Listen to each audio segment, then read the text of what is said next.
இன்றைக்கி காயல் சமையல் பகுதியில் நம்ம பார்க்க போகிறது பெருநாள் வந்துருச்சு. வட்டலப்பம் இல்லாமல் பெருநாள் கிடையாது. ஸோ இன்றைக்கி வட்டலப்பம் எப்படி வைக்க போகிறோம் அப்படின்றத தான் நம்ம பார்க்க போகிறோம். அதுக்கு தேவையான பொருட்கள் முட்டை 5, தேங்காய் பால் இதுக்கு தேவை. அது துருவன தேங்காயிலேருந்து நீங்கள் எடுத்திங்கன்னா ரொம்ப ருசியாக இருக்கும். இல்லைன்னா தேங்காய் பால் ரெடிமேடாக கிடைச்சாலும் அதையும் யூஸ் பண்ணிக்கலாம். மெஷர்மெண்ட் என்னன்றதை நான் உங்களுக்கு சொல்கிறேன். அதுக்கப்புறம் சீனி, கண்டென்ஸ்டு மில்க்கு, அதுவும் உங்கள் தேவைக்கு தகுந்த மாதிரி தான். உங்களுக்கு ஈஸியாக புரிகிற மாதிரி மெஷர்மெண்ட் நான் சொல்கிறேன். ஏலக்காய் 3, மஞ்சத்தூள் சிட்டிகை அளவுக்கு போட்டுங்க. கொஞ்சம் பாதாம் பருப்பு, கொஞ்சமாக முந்திரி பருப்பு.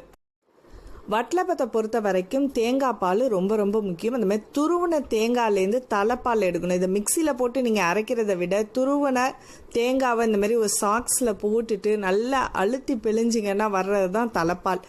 இதில் தண்ணி சேர்க்காமல் எடுக்கிறது தான் ரொம்ப ரொம்ப முக்கியம். தண்ணி ஊற்றாமல் பிழிகிற தேங்காய் பால் தான் ரொம்ப ருசியாக இருக்கும். அதை மிக்சியில் அடிக்கிறத விட நம்ம இந்த மாதிரி கையில் வச்சு பிழியும் போது வர சாறு ரொம்ப சாஃப்டாகவும் ருசியாகவும் இருக்கும்.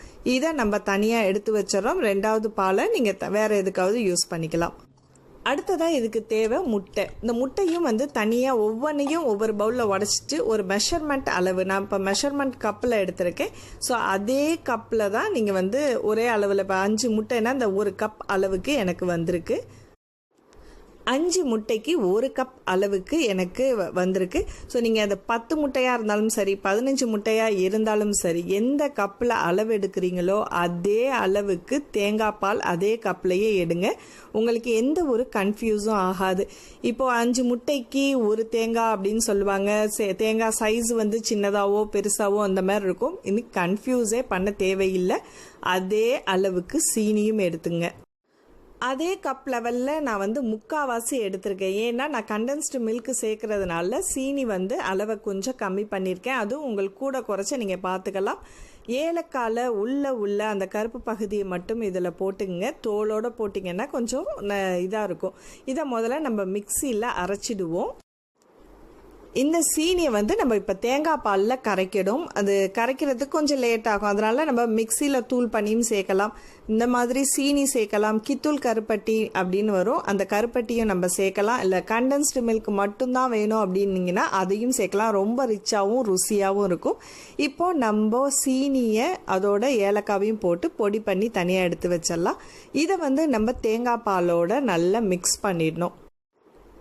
சீனி நல்லா கரையிற வரைக்கும் நல்லா கலக்கி விட்டுடுங்க தேங்காய் பாலையும். இது பார்த்தா நமக்கு ப்ரொசீஜர் பெருசாக இருக்கிற மாதிரி இருக்கும்.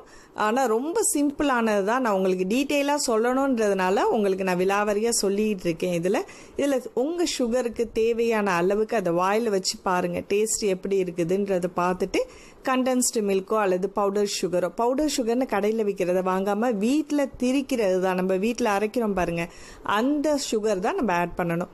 இப்போ இதோட அடித்து வச்சுருக்க முட்டையும் இதோட கலந்து நல்லா மிக்ஸ் பண்ணுங்கள். பவுல் கொஞ்சம் பெரிய பவுலாக நம்ம மாற்றிக்கலாம்.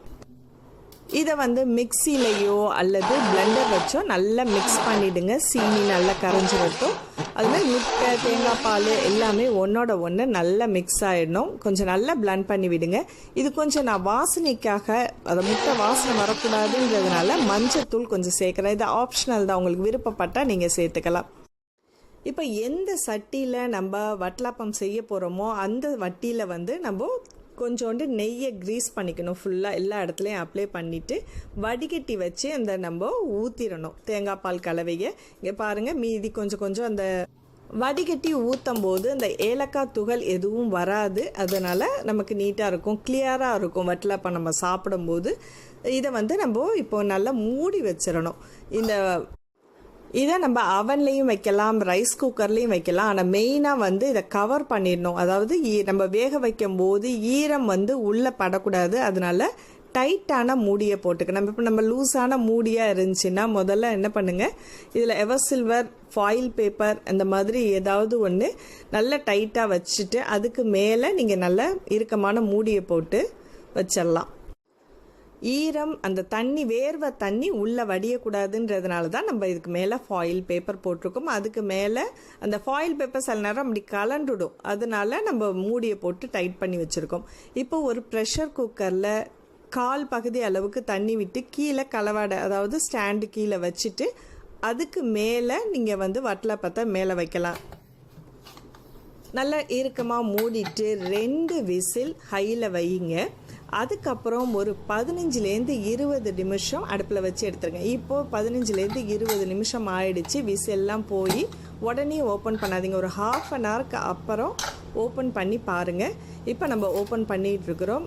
பாருங்கள், இதில் நம்ம மூடி போட்டதுக்கப்புறமா இதுக்கு மேலே நிறைய ஈரம் பட்டிருக்கும். அந்த ஈரமெல்லாம் அந்த வேர்வை தண்ணி வந்து இதுக்குள்ளே விழாமல் அளவுக்கு வெளியிலேருந்து எடுத்துட்டிங்கன்னா இப்போது வட்டலப்பம் சூப்பராக ரெடியாக இருக்குது. வட்டலப்பம் ஒழுங்காக இருக்கா அப்படின்னு செக் பண்ணுறதுக்கு இந்த மாதிரி ஒரு கத்தியை எடுத்து உள்ளே சொருகி பாருங்கள். அதில் ஒட்டாமல் வந்துடுச்சுன்னா வட்டலப்பம் சூப்பராக இருக்குது அப்படின்னு நமக்கு ரெடி ஆகிடுச்சின்னு அர்த்தம். கொஞ்சம் அந்த வெளியில் உள்ளதை மட்டும் நம்ம அதை கட் பண்ணி விட்டுட்டோம்னு வச்சிங்களேன், ஈஸியாக எடுக்கிறதுக்கு வரும். இந்த மாதிரி ஒரு பெரிய தட்டில் இதை மூடி போட்டு கவுத்தி எடுத்துட்டிங்கன்னா அப்படி திருப்பி வச்சு நம்ம பண்ணும்போது சர்வ் பண்ணுறதுக்கு நல்லாயிருக்கும் பார்க்குறதுக்கு. அதனால நம்ம இந்த மாதிரி திருப்பிக்கிறோம். அந்த பவுல் வந்து சூடாக இருக்கும். அதனால் ஒரு துணியை வச்சு எடுத்துட்டிங்கன்னா கொஞ்சம் மேலே தட்டி விட்டுட்டு அதை மேலே மெதுவாக தூக்குனிங்கன்னா நெய் தடவி இருக்கிறதுனால நமக்கு அந்த பிளேட்டில் ஒட்டாமல் சூப்பராக வட்டலப்பம் எந்த ஒரு பிசுறும் இல்லாமல் அழகாக வெளியில் வந்துடும். சுவையான வட்டலப்பம் ரெடி ஆகிட்டுருக்கு. இது இஸ்லாமியர்கள் வீட்டில் பிறநாள் அன்னைக்கு நாள் நைட்டு இதை ரெடி பண்ணி வச்சுட்டு காலையில் டிஃபனோட சாப்பிட அவ்வளோ ஒரு ருசியாக இருக்கும். கட்டாயமாக இது எல்லார் வீட்லேயுமே செய்வாங்க. இதோட ஒரிஜினல் கலர் வந்து கொஞ்சம் கிரே கலராக வரும். நம்ம அதில் முட்டை வாடை வரக்கூடாது அப்படின்றதுனால மஞ்சத்தூள் லைட்டாக ஆட் பண்ணியிருக்கிறோம். இதில் நம்ம வடிகட்டும் போது அந்த பலாலும் போயிடும், முட்டையோட பலால் எல்லாமே போயிடும். ஸோ அதனால தான் வந்து நம்ம வடிகட்டவும் செய்கிறோம். அதிகமாக முட்டை வச்சு செய்யும்போது கொஞ்சம் பலால் வாடை வரும். முட்டையோட ஸ்மெல் வராமல் இருக்கிறதுக்காக நம்ம அந்த வடிகட்டிடுறோம். ப்ளஸ் மஞ்சத்தூளும் ஆட் பண்ணிங்கன்னா அந்த ஸ்மெல் சுத்தமாக வராது, ஏலக்காய் பவுடர்லாம்.